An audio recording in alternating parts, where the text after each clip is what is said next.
হয়েছে, আমার আপনার পয়গম্বরের মেরাজ হয়েছে রজব মাসের 27 তারিখ। কিন্তু এখানের মধ্যে মতভেদ আছে যে কোন মাসে কোন তারিখে, কিছু মতভেদ আছে। যাই হোক, প্রসিদ্ধ করা হয়েছে যে 27 তারিখ, আরবিতে 27 তারিখ নবীজির মেরাজ হয়েছে। যেহেতু তারিখ নিয়ে কিছু মতানৈক্য আছে, তাহলে ওই রাত্রিতে নফল নামাজ, পরের দিন নফল রোজা রাখার জন্য সহিহ হাদিসে তা আসেনি।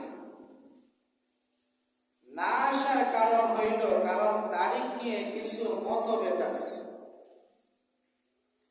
হ্যাঁ, আপনি ওই রাত্রিতে অন্যান্য রাত্রের মতন আপনি নফল নামাজ পড়তে পারবেন।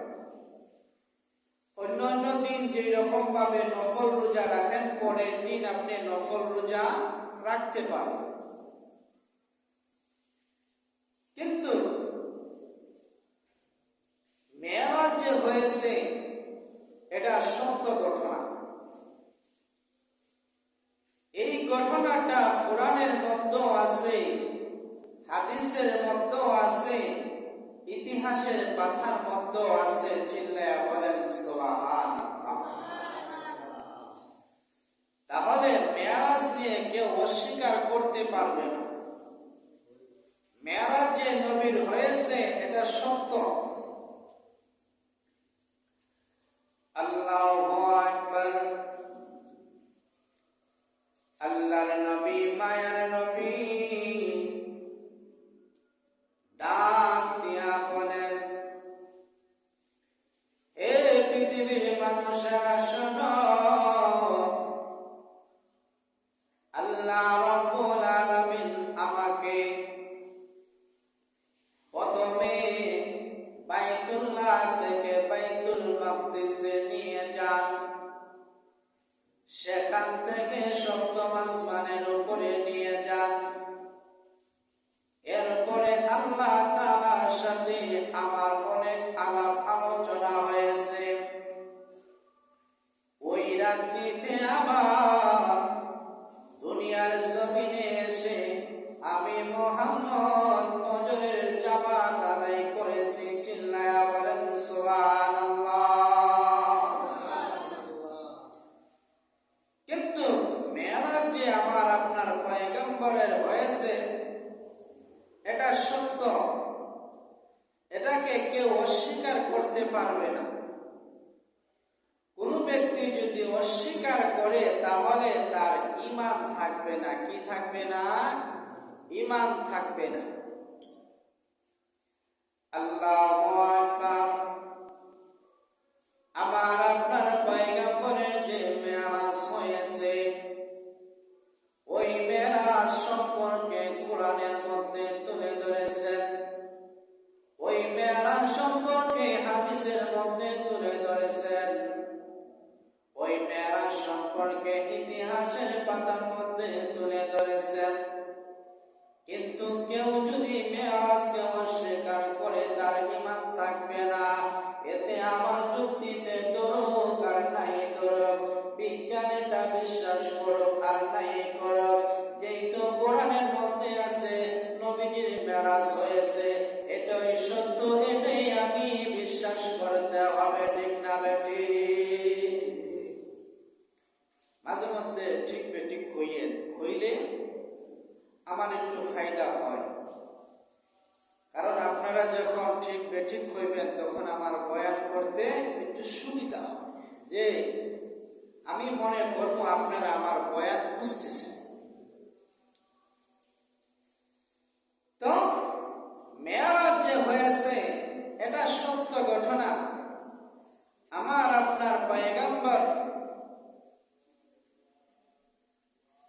7 আসমান টপকিয়ে আল্লাহর সাথে যখন সাক্ষাৎ করতে গেছেন, আবার এই রাত্রিতে ফিরে এসে ফজরের জামাত আদায় করেছেন। কিসের জামাত? ফজরের জামাত আদায় করেছেন। নবী ইমাম ছিলেন, সাহাবায়ে কেরাম মুসল্লি ছিলেন। ফজরের নামাজের পর ইমাম সাহেব তো মুসল্লিদের দিকে কিছু সময় তাকায়া থাকে, এদিকে ফিরে না ফিরে। তো আমার আপনার পয়গম্বর ইমাম ছিলেন, সাহাবায়ে কেরাম ছিলেন মুসল্লি। তো সাহাবায়ে কেরামদেরকে নবীজি বলতেছেন, ও আমার সাহাবায়ে কেরাম, আজকের রাতের ঘটনাটা শোনো। সাহাবায়ে কেরাম বললেন, ইয়া রাসূলুল্লাহ, ইয়া হাবিবাল্লাহ, আজকের ঘটনা কি বলেন। এমন সময় নবীজি বলেন যে আল্লাহ তাআলা আমাকে বাইতুল্লাহ থেকে বাইতুল মাকদিস, সেখান থেকে সপ্তম আসমানের উপরে নিয়ে আল্লাহর সাথে আমার সাক্ষাৎ হয়েছে। এরপরে আল্লাহ তাআলা আমাকে 50 ওয়াক্ত নামাজ ফরজ করে দিয়েছেন। কয় ওয়াক্ত? 50 ওয়াক্ত নামাজ ফরজ করে দিয়েছে। আপনারা কয় ওয়াক্ত পড়েন? 5 ওয়াক্ত সবাই পড়েননি? হ্যাঁ,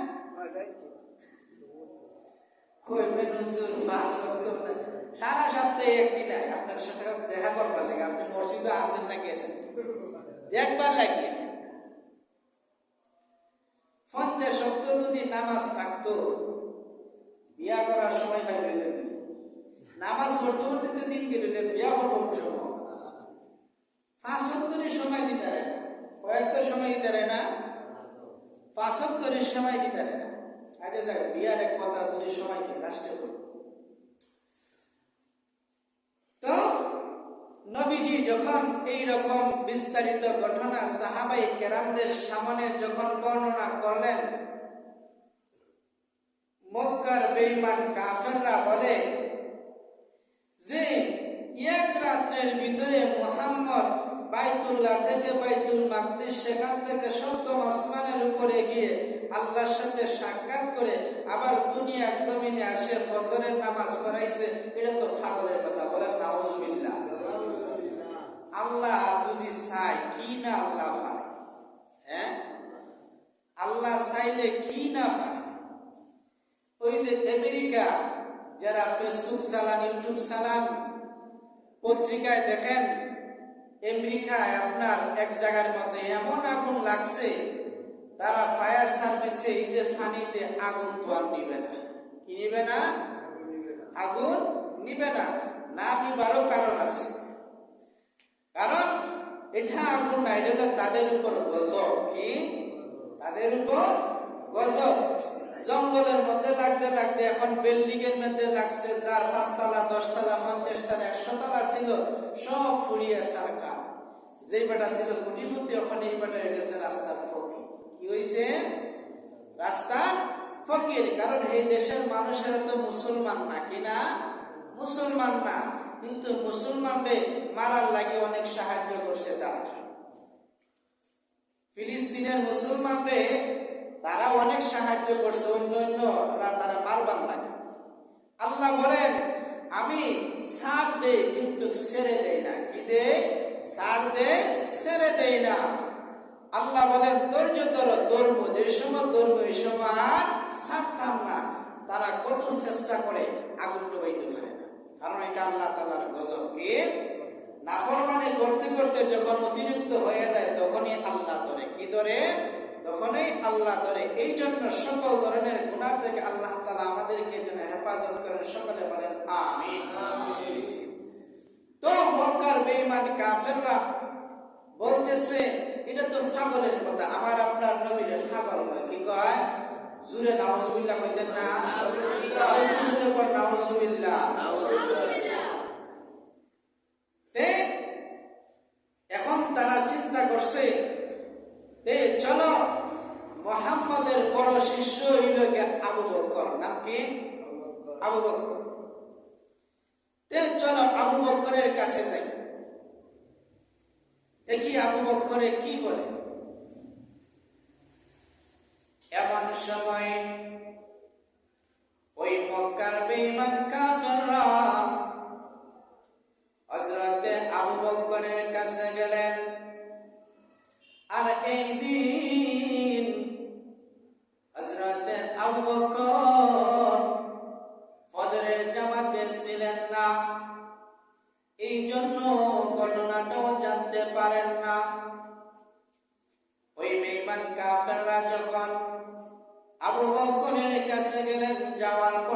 বলতেছেন, ও আবু বকর, কেউ যদি বলে বাইতুল্লাহ থেকে বাইতুল মাকদিস, সেখান থেকে সপ্তম আসমানের উপরে আল্লাহর সাথে সাক্ষাৎ করে আবার দুনিয়ার জমিনে এসে ফজরের নামাজ পড়েছে, এই কথা যদি কেউ বলে তুমি বিশ্বাস করবা নি? এমন সময়ে হযরতে আবু বকর ডাক দিয়া বলেন, কে বলেছে? এমন সময় কাফেররা বলে, কে আর বলবো, তোমাদের নবী বলেছে। যেই মাত্র বলেছে তোমাদের নবী বলেছে, সাথে সাথে আবু বকর ডাক দিয়া বলেন, এই কাফেররা বলো করে শোনো, যদি আমার নবী বলে থাকে তাহলে এই কথাটাই সত্য। চিল্লায়া বলেন সুবহানাল্লাহ। আগে ছিল আবু বকরের নাম শুধু আবু বকর। যখন এই কথাটা বিশ্বাস করলো, আবু বকর কোনো যুক্তি তালাশ করে নাই, কোনো বিজ্ঞান তালাশ করে নাই, মাথায় দরক আর নাই দরক, যেহেতু নবীর কথা বলেছে আবু বকর সাথে সাথে বিশ্বাস করে নিয়েছে। চিল্লায়া বলেন সুবহানাল্লাহ। আবু বকরের নাম ছিল শুধু আবু বকর। এই ঘটনার পরে আবু বকরের নামের সাথে লাগানো হয়েছে সিদ্দিক। সিদ্দিক অর্থাৎ ওই লাগা চরম বিশ্বাসী, পরম বিশ্বাসী, শোনার মাত্রই বিশ্বাস করে ফেলেছে। চিল্লায়া বলেন সুবহানাল্লাহ। তার নাম হইল আবু বকর। তার নাম কি? আবু বকর। যুক্তিতে দরক আর নাই দরক, কিন্তু আমার নবী বলেছে এর মধ্যে বিন্দু পরিমাণ কোনো সন্দেহ নাই। কি নাই? বিন্দু পরিমাণ কোনো সন্দেহ নাই, যেহেতু আমার নবী বলেছে এটাই সত্য। এখন বেঈমান কাফেররা আবু বকরের সাথে আর পারল না, এটা তর্ক হইরা ফারছে। তখন বলতেছে, চলো আমরা আবার মুহাম্মাদের কাছে যাই। কার কাছে যাই? মুহাম্মাদের কাছে।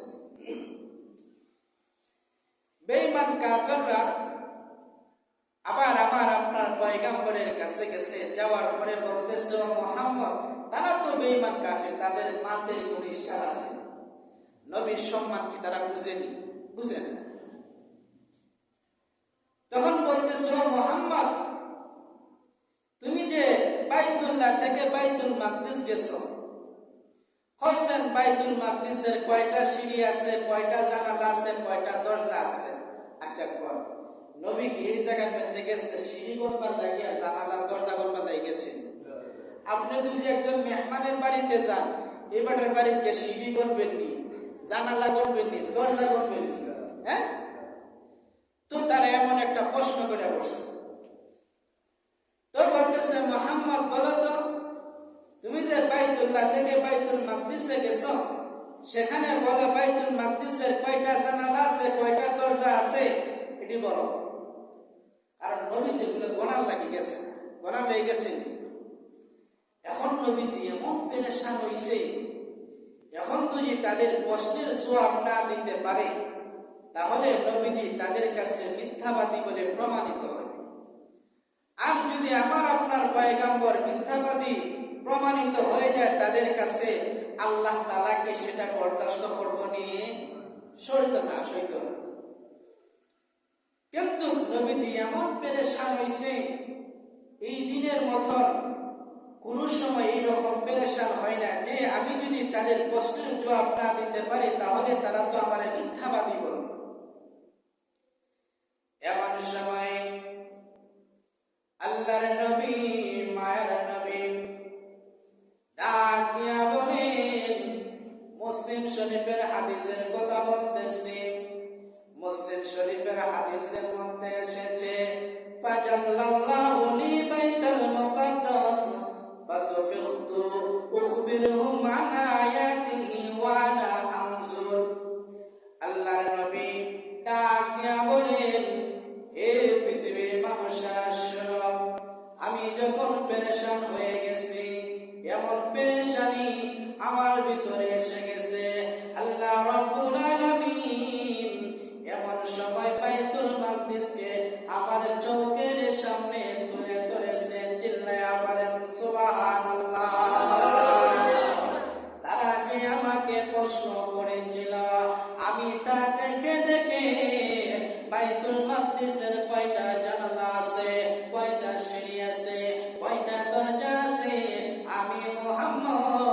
সেটা দেখে দেখে বনে বনে তাদের প্রশ্নের জবাব দিয়েছি। চিল্লায়া বলেন সুবহানাল্লাহ। এইরকম জাজ্জল্যমান প্রমাণ পাওয়ার পরও তারা ঈমান আনলো না, তাদের কপালে ঈমান জুটলো না, কারণ তাদের কপালে হেদায়েত নাই। যদি হেদায়েত থাকতো তাহলে তারা ঈমান আনতো। আল্লাহ তাআলা আমাদেরকে কত মাফ করেছেন, আমাদেরকে কত ভালোবেসেছেন। আল্লাহ তাআলা আমাদেরকে ঈমান নসিব করেছেন। এই জন্য শুকরিয়া হিসাবে সকলে একবার বলে আলহামদুলিল্লাহ।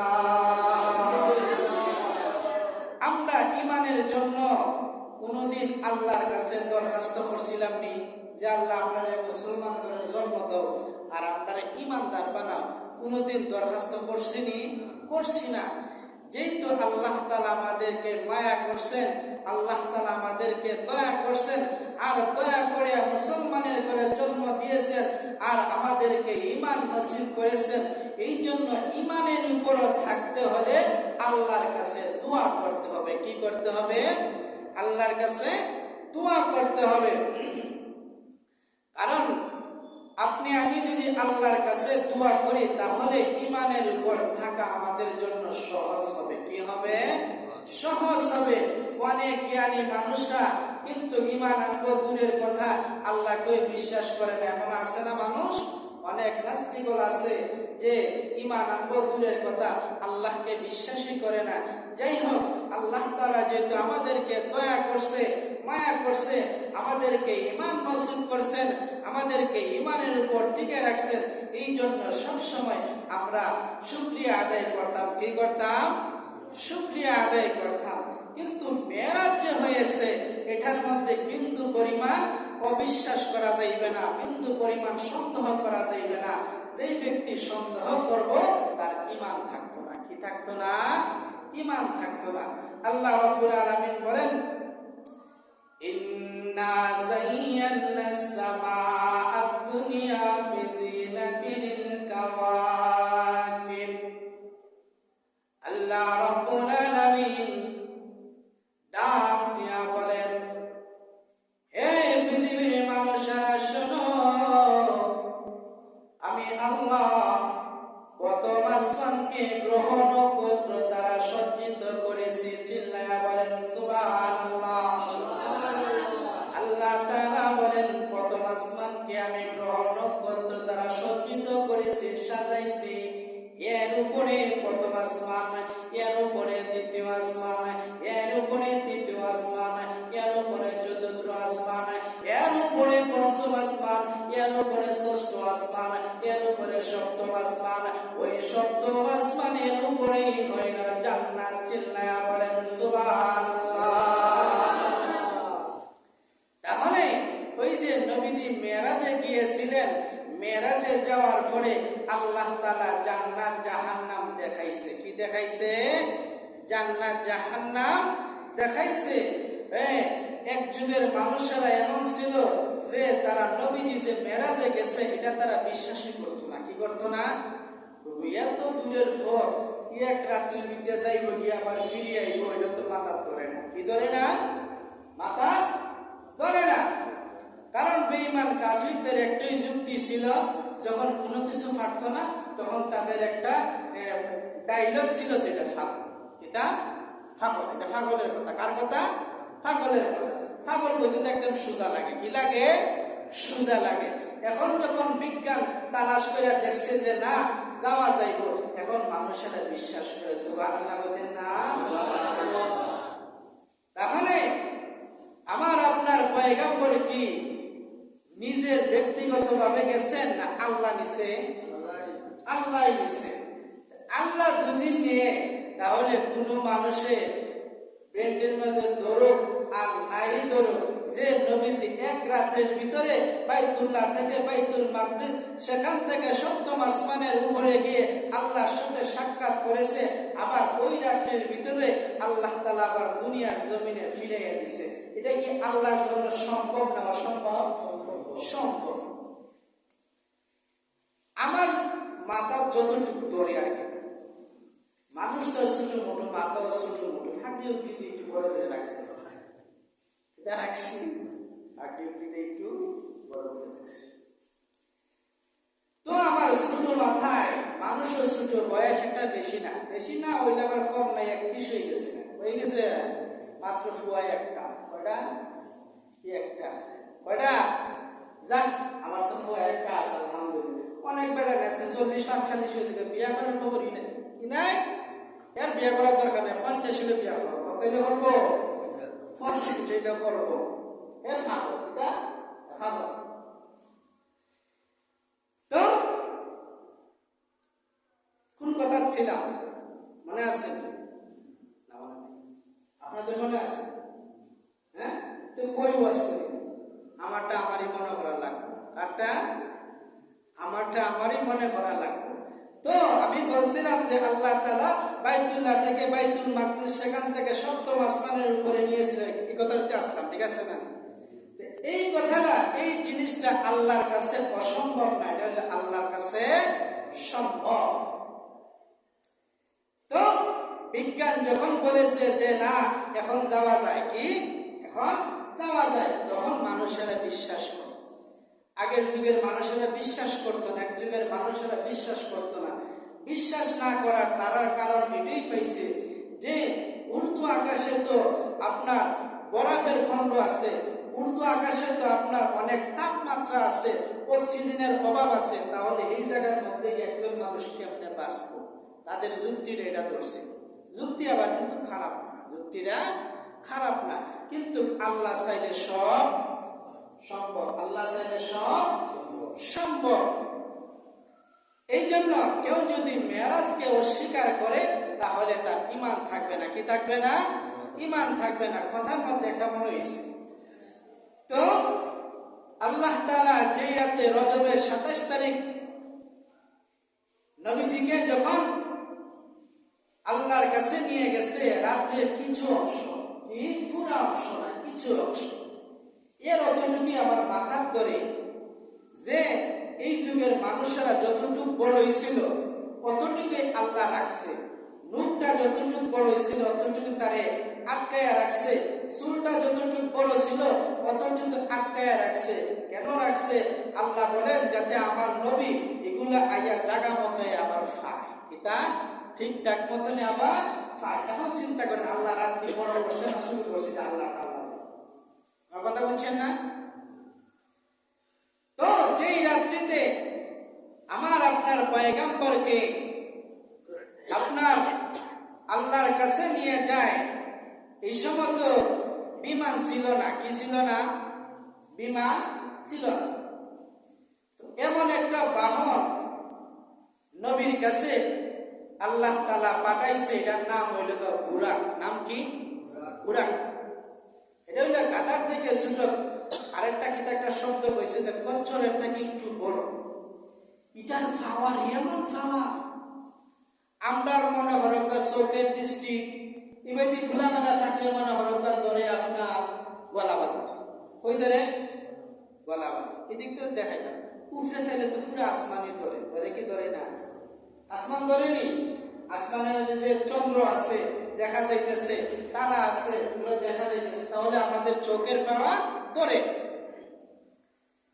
তো আল্লাহ তাআলা এই বুরাকরে এমন ক্ষমতা দিছে, তার চোখের দৃষ্টি যেই জায়গার মধ্যে গিয়া পড়ে এই জায়গা গিয়া তার পাওয়ের কদম পড়ে। চিল্লায়া বলেন সুবহানাল্লাহ। এখন চিন্তা করছেন যে এটার স্পিড মনে কম, হ্যাঁ স্পিড কম নেই। আল্লাহু আকবার। আমার আপনার চোখে যতটুকু দৃষ্টি ততটুকু কদম গিয়া পড়ে না, আর ওই বুরাকের ক্ষমতা আল্লাহ তাআলা এতটুকু দিছে যে তার দৃষ্টি যেই জায়গার মধ্যে গিয়া পড়ে এই জায়গার মধ্যে গিয়া তার কদম পড়ে। এখন চিন্তা করেন আমরা দৃষ্টি যদি ওই আসমানে গিয়া ধরে, আর আল্লাহ তাআলা স্পেশাল ভাবে একটা বুরাক দিছে, তার দৃষ্টিটা কতটুকু পাওয়ার দিয়া দিছে চিন্তা করছেন? হ্যাঁ, তাহলে আল্লাহ তাআলার কাছে এটা কি সম্ভব না অসম্ভব? সম্ভব। এই জন্য আল্লাহ বলেন সুবহানাল্লাযী আসরা বিআবদিহি লাইলাম মিনাল মাসজিদিল হারাম